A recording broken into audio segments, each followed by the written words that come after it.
नमस्कार। आज हम एक बहुत ही दिलचस्प कहानी पर बात करने वाले हैं। कहानी है एक ट्रेडिंग कंपनी की, ब्रिटिश ईस्ट इंडिया कंपनी, जो आई तो थी सिर्फ पैसा कमाने, लेकिन देखते ही देखते उसने पूरे भारतीय उपमहाद्वीप पर ही कब्जा कर लिया। तो सवाल यही उठता है कि भाई एक कंपनी ने एक पूरे देश पर कब्जा आखिर किया तो किया कैसे। चलिए इस कहानी को जरा और गहराई से समझते हैं।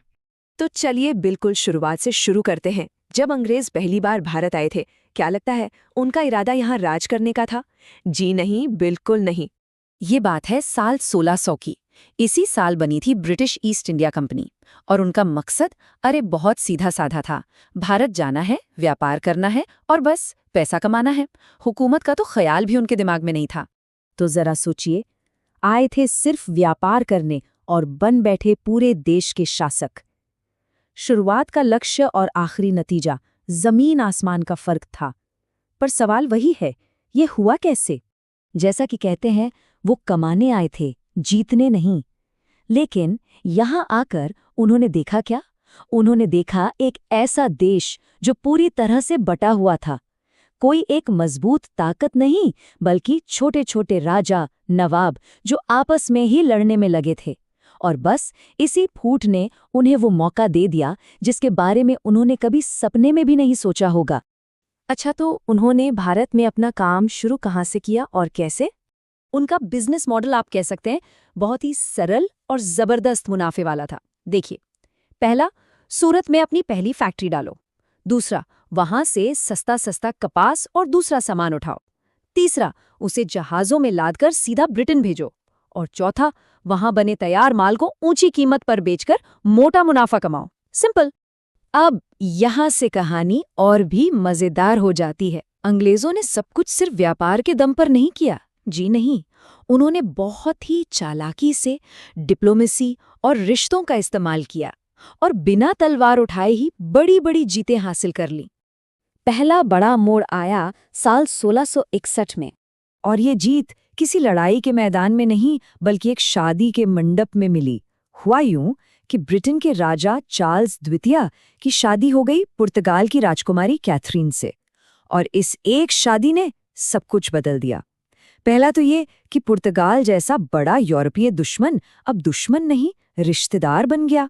और दूसरा, जरा अंदाजा लगाइए कि दहेज में क्या मिला? पूरा का पूरा बंबई शहर। कमाल है ना?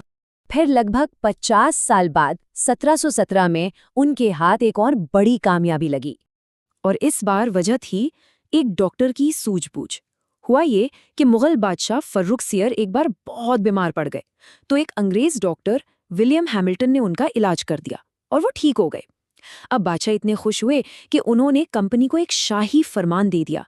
फरमान ये था कि कंपनी पूरे बंगाल में बिना कोई टैक्स दिए व्यापार कर सकती है। ये तो कंपनी के लिए एक मैग्ना कार्टा जैसा था। मतलब मुनाफे के सारे दरवाजे एक साथ खुल गए।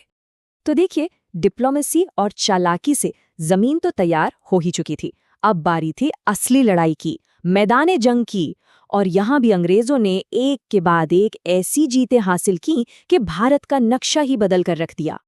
अगले कुछ साल भारतीय इतिहास के लिए सबसे ज्यादा अहम साबित हुए। सोचिए, सिर्फ 7 सालों में 1757 से 1764 के बीच अंग्रेजों ने अपने सभी बड़े दुश्मनों को एक एक करके रास्ते से हटा दिया। 1757 प्लासी की लड़ाई में बंगाल का नवाब हार गया। 59 बेदारा की लड़ाई में डच बाहर हो गए। 60 वंडी वॉश में फ्रांसीसी खत्म। और 1764 बक्सर की लड़ाई में तो खुद मुगल बादशाह की हार हो गई। एक के बाद एक सब ढेर। और सबसे मजेदार बात तो 1761 में हुई। अंग्रेजों के एक सबसे बड़े भारतीय दुश्मन कौन थे? मराठे। लेकिन अंग्रेजों को उनसे लड़ने की जरूरत ही नहीं पड़ी। जी हां, किस्मत ने उनका काम कर दिया। पानीपत की तीसरी लड़ाई में अफगान हमलावर अहमद शाह अब्दाली ने मराठों को इतनी बुरी तरह से हराया कि वो फिर कभी अंग्रेजों के लिए कोई बड़ा खतरा बन ही नहीं पाए। मतलब अंग्रेजों का एक और कांटा बिना किसी मेहनत के अपने आप ही निकल गया। तो अब जब मैदान में कोई मुकाबला करने वाला बचा ही नहीं, तो कंपनी की भूमिका कैसे बदली? अब तक तस्वीर पूरी तरह साफ हो चुकी थी। एक एक करके सब रास्ते से हट गए थे। पुर्तगाली शादी से, डच, फ्रांसीसी, बंगाली नवाब और मुगल लड़ाई से, और जो मराठे बचे थे वो पानीपत में वैसे ही कमजोर हो गए। मैदान अब पूरी तरह से अंग्रेजों के लिए खाली था। और बस यहीं पर उनका मिशन पूरी तरह से बदल गया।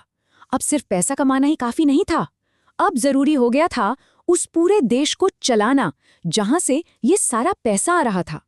और देखते ही देखते एक ट्रेडिंग कंपनी, एक व्यापारी शासक बन बैठी। और ये कहानी हमें एक बहुत ही ज़रूरी और शायद थोड़े गहरे सवाल पर लाकर छोड़ती है कि जब व्यापारी किसी देश पर राज करने लगे तो उस देश का क्या होता है।